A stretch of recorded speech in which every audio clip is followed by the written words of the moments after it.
Rocío, hola, soy Giselle. Yo fui la que te escuchó cantar en el mercado. ¿Te acuerdas? Sí. Vaya, eres aún más linda de lo que recordaba. ¿Está tu papi en la casa?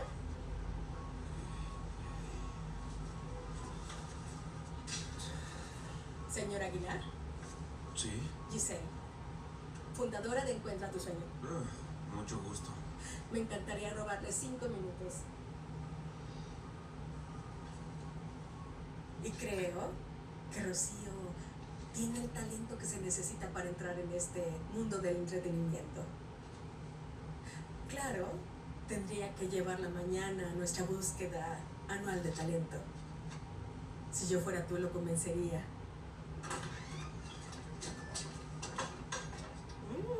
¿Y quién es esta cosa tan linda? ¿Es tu hermanito? Sí.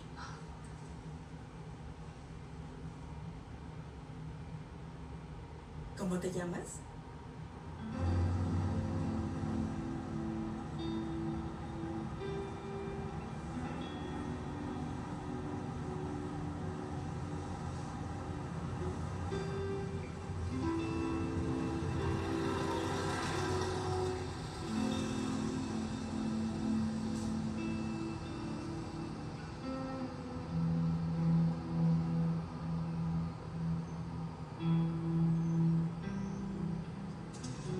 No, no se permiten hombres en la cocina.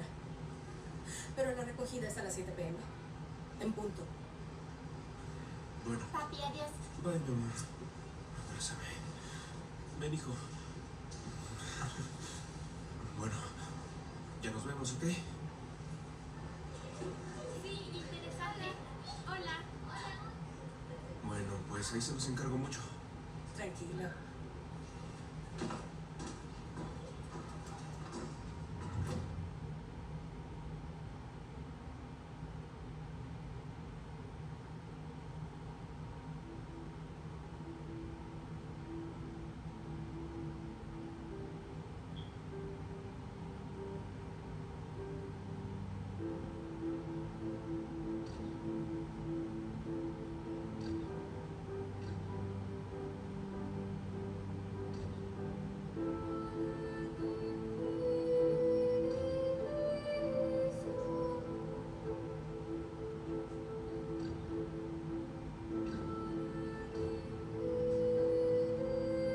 Eso es.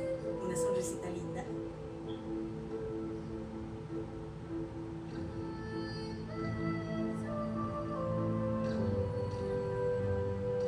Vamos a arreglar una cosita aquí. Ponemos el